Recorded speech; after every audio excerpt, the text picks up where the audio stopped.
Hello friends, welcome to my channel. This is Diksha, second year student of Gandhi medical college Bhopal. आज का जो हमारा topic है या जिसके लिए मैंने ये वीडियो स्टार्ट किया है वो है कैरियर काउंसलिंग। क्योंकि जब हम टेंथ में रहते हैं तो टेंथ तक तो हमें पता ही है कि हमें पढ़ना है और ये सब पढ़ना है, जो भी सब्जेक्ट रहते हैं कॉमन रहते हैं, चाहे कोई भी स्कूल हो और कोई भी बच्चा। बट जब आफ्टर टेंथ आप सोचते हैं कि मुझे क्या लेना है, आप थोड़े और मैच्योर हो जाते हैं कि क्या करना चाहिए। तो उसी के लिए मैं बस थोड़ा गाइडेंस दूंगी जो कि मैंने अपने एक्सपीरियंस से गेन किया है।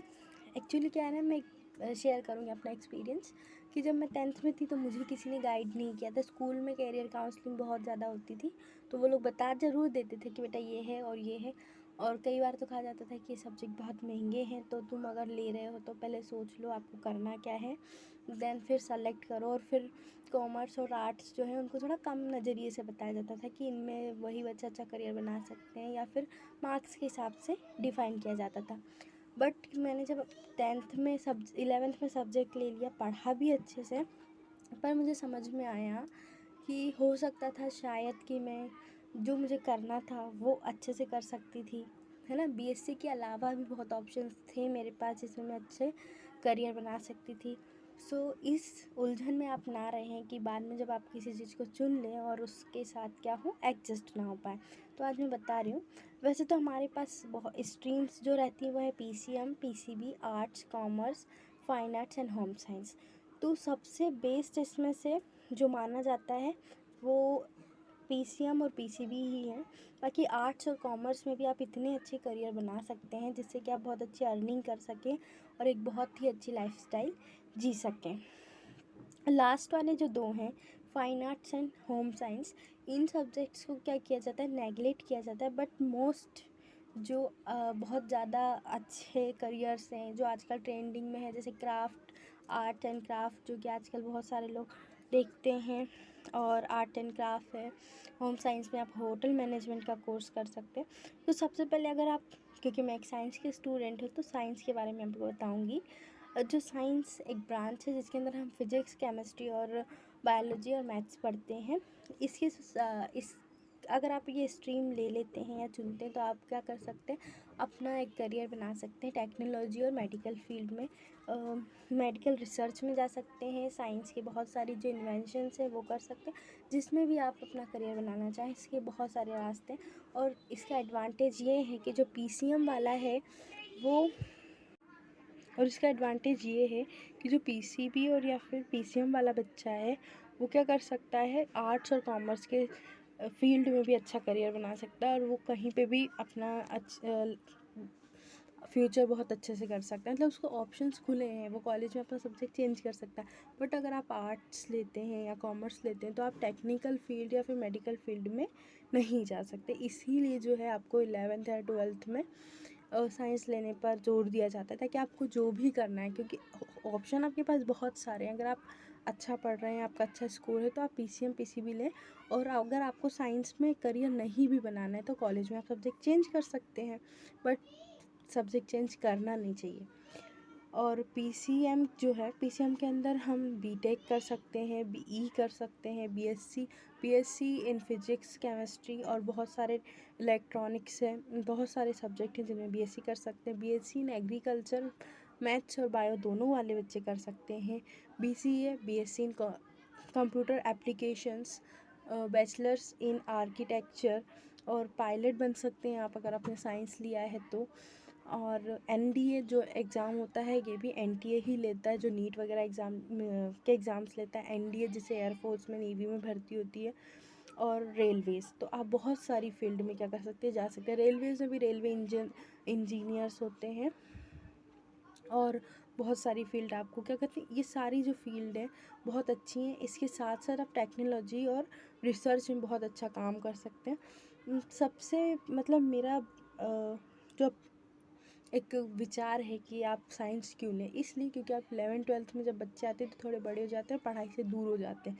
और मेनली देखा गया है कॉमर्स और आर्ट्स में, अगर आप साइंस लेते हैं या फिर पीसीएम लेते हैं तो क्या होता है, आप पढ़ाई से जुड़े रहते हैं, आपके बेसिक्स क्लियर होते हैं, और आपको एक रहता है कि हाँ मुझे मेहनत करनी है। मेहनत के पॉइंट ऑफ व्यू से तो पीसीएम और पीसीबी दोनों बहुत बेस्ट हैं। और आगे देखेंगे तो बहुत सारे जो ऑप्शंस हैं आपके पास यहाँ, लाइक बीई इंजीनियरिंग है, इंजीनियरिंग के लिए बहुत सारे जो होते हैं।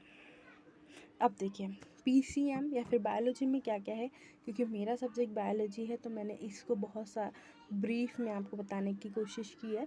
बीएससी इन एग्रीकल्चर हम यहाँ पे भी कर सकते हैं, नॉर्मल बीएससी भी कर सकते हैं जूलॉजी बॉटनी सब्जेक्ट लेकर, और बायोटेक कर सकते हैं। बायोटेक तो आजकल बायोटेक्नोलॉजी से कितनी सारे इन्वेंशंस हो रहे हैं, कोविड वैक्सीन इतने जल्दी बन गया ड्यू टू बायोटेक्नोलॉजी, है ना।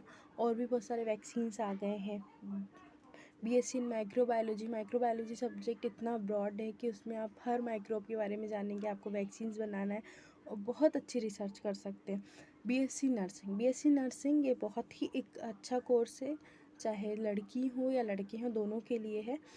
और आप एक तो सेवा भाव से भी कर सकते हैं और आपको इसमें गवर्नमेंट जॉब मिलने के चांसेस भी हैं। अगर आपको बहुत अच्छी जॉब चाहिए तो आप एम्स नर्सिंग कर सकते हैं, जो कि आपको डायरेक्ट पोस्टिंग मिलेगी। उसकी फ़ीस मैक्सिमम 1000 या 1500 होती है। एमएनएस मिलिट्री नर्सिंग सर्विसेज है, जो मिलिट्री में जाते हैं वो बच्चे कर सकते हैं। और डॉक्टर, बाकी सब्जेक्ट मैंने पहले इसलिए लिखे क्योंकि ये थोड़े हमारे बजट में है। डॉक्टर के लिए क्या है, आपको कोचिंग की भी फ़ीस ज़्यादा देनी होगी। अगर आप बहुत मीडियम आपकी फाइनेंशियल कंडीशन इतनी अच्छी नहीं है तो आप एमबीबीएस या फिर जो भी मेडिकल फील्ड में जाना चाहते हो उसके लिए आपको थोड़ा सफ़र करना पड़ेगा, इसलिए मैंने डॉक्टर थोड़ा नीचे लिखा है। But doctor is the best, सबसे बेस्ट ऑप्शन आपके लिए बायोलॉजी में डॉक्टर ही है, चाहे आप एमबीबीएस हो चाहे बीएचएमएस। और डाइटिशियन अदर जो है, इसमें डाइटिशियन है, बीएड डीएड कर सकते हैं आप बायोलॉजी लेने के बाद। टीचर तो सब बनना ही है ना। बीएससी इन फिजिक्स कर सकते हैं, बीएससी इन कंप्यूटर एप्लीकेशंस कर सकते हैं, बैचलर इन फिजियोथेरेपिस्ट की आजकल बहुत ज़रूरत पड़ती है जब किसी का फ्रैक्चर हो जाता है या है ना, बॉडी में कोई बोन है तो बहुत सारे फिजियोथेरेपिस्ट हैं, बहुत सारे लोगों को फिजियोथेरेपिस्ट की ज़रूरत होती है। डाइटिशियन, क्योंकि आजकल सभी हेल्थ कॉन्शियस हैं तो डाइटिशियंस की बहुत ज़रूरत है। और डाइटिशियन जो है उसके लिए भी डिप्लोमा कोर्सेज़ भी होते हैं और डिग्री कोर्सेज़ भी होते हैं, बहुत सारी यूनिवर्सिटीज़ करवाती हैं। अगर मुझे इनमें से कुछ मिल जाता तो I think I would choose dietitian, क्योंकि मुझे भी न्यूट्रिशन बहुत अच्छा लगता है। और कॉमर्स, हमें देखो साइंस की बात हमने बहुत कर ली, मैथ्स की भी कर ली, अब हम कॉमर्स की तरफ जाएंगे। कॉमर्स में जो है सीए है, बेस्ड तो लोग इसीलिए आते हैं कि वो चार्टेड अकाउंटेंट ही, जब हम 11th-12th में थे सिर्फ हमें नाम पता होता, उसके अंदर की बातें नहीं पता होती, तो हम वही बनना चाहते। जैसे कि मैं थी तो मुझे सिर्फ डॉक्टर ही बनना था और वही चलता आया। उसके बाद रिग्रेट भी बहुत होता है कि पढ़ लिया होता। फिर CS, देखो सी यानी क्या होता है, चार्टेड अकाउंटेंट, है ना। और CS क्या है, कंपनी सेक्रेटरी है। CM में कॉस्ट मैनेजमेंट। बीकॉम कर सकते हैं आप, बीकॉम के बाद आप अपने एकेडमिक्स में अच्छा कर सकते हैं। BBA और MBA LLB एक्चुअली बहुत सारे ऑप्शन है इसमें। देन फिर आर्ट्स जो आर्ट्स के बाद हम सिविल सर्विसेज में जा सकते हैं। सिविल सर्विसेज के लिए बच्चे आर्ट्स ही लेते हैं। जो टीना डाबी जो थी यूपीएससी की टॉपर, उन्होंने आर्ट्स लिया था, क्योंकि आर्ट्स जो है आपको यूपीएससी में बहुत हेल्प करता है। इसमें हिस्ट्री और पॉलिटिकल्स जो है हम 11th-12th से पढ़ते हैं तो आपका बहुत अच्छा हो जाता है। उसके बाद BA BCA और BHM BGMC bachelors in journalism and media communication जो है, इसमें आप रिपोर्टर बन सकते हैं और न्यूज़ वगैरह में जा सकते हैं। एनिमेशन में अच्छा करियर बना सकते हैं अपना। टूरिज़्म में क्या होता है, आप अगर 2-3 लैंग्वेज सीख लो तो आपकी क्या हो जाएगी, वैल्यू बढ़ जाती है। क्योंकि टूरिज़्म में आजकल हमारे देश में बहुत सारे पर्यटन स्थल हैं जिसके बारे में आपको पता है। आपको क्या करना है, उसके बारे लैंग्वेजेस सीख कर टूरिज़्म में अच्छा करियर बना सकते हैं। और लगभग मैंने आपको सारे ही सब्जेक्ट के बारे में लगभग बता दिया है। पर एक बार और कॉमर्स के बारे में बता सबका रिकैप फिर से हम करेंगे। तो कॉमर्स सब्जेक्ट है, स्ट्रीम बहुत अच्छी है। इसमें आप बैंकिंग में जा सकते हैं। जिस भी फील्ड में आप कॉमर्स में जाएंगे, कॉमर्स में आपको पेइंग तो अच्छा ही होगा, है ना। और साइंस में भी इसके अलावा भी बहुत सारे कोर्सेज है। डाइटिशियन है, बीएड डीएड है। बीएड डीएड के लिए मैं आपको बताना चाहूँगी, उसके लिए भी एक एग्ज़ाम होता है। रीजनल जो हमारे भोपाल में एक रीजनल इंस्टीट्यूट है, वहाँ पर रीजनल साइंस जो है कॉलेज है, इंस्टीट्यूट है हमारे भोपाल में, उसके लिए एक अलग से एग्ज़ाम होता है जिससे आप बीएड डीएड कर सकते हैं।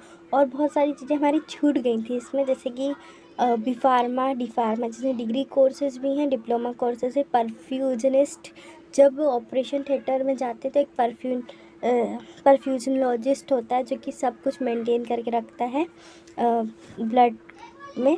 रेडियोलॉजिस्ट है, बायोकेमिस्ट है, ओटी टेक्नीशियन, ये सारे डिप्लोमा कोर्सेज होते हैं। बट आपको इसके लिए बहुत अच्छी पे की जाती है, आपकी सैलरी बहुत अच्छी होगी। आपको ज़्यादा पढ़ना नहीं है, लेकिन आपको बहुत अच्छा एक करियर ऑप्शन है, आपकी लाइफ सिक्योर हो सकती है। ये जो सारे करियर हैं, बाकी बेस्ड है, बीएससी है, बायोटेक्नोलॉजी है और एमबीबीएस भी हैं। बाकी पीसीएम के जो एक हमने देखे थे courses, business and data analyst, जिसकी बिजनेस और डाटा एनालिस्ट में इकोनॉमिस्ट भी बन सकते हैं। इकोनॉमिस्ट मतलब जो कि इकोनॉमी आज हम देखते हैं ना कि कैलकुलेट करते हैं, और क्रिप्टो, और जो हमारे देश में मतलब बजट वगैरह सब कुछ जो तय करते हैं वो इकोनॉमिस्ट तो होते हैं, है ना। तो उनकी कैलकुलेशन अच्छी होती है, और मैथ्स में तो कैलकुलेशन है, आपको अच्छे से वो करना है। तो ये आप इन सभी चीज़ों में अपना करियर बना सकते हैं। आई थिंक आपको वीडियो अच्छी लगी होगी और यूज़फुल होगी। अगर यूज़फुल हो, आपको समझ में आया हो, तो लाइक शेयर और कमेंट ज़रूर करें, और मुझे कमेंट करके बताएं कि आपको इसमें से कौन सी जो लाइन है वो बहुत अच्छी लगी हो। देखने के लिए बहुत बहुत धन्यवाद। मिलते हैं अगली वीडियो में, तब तक के लिए।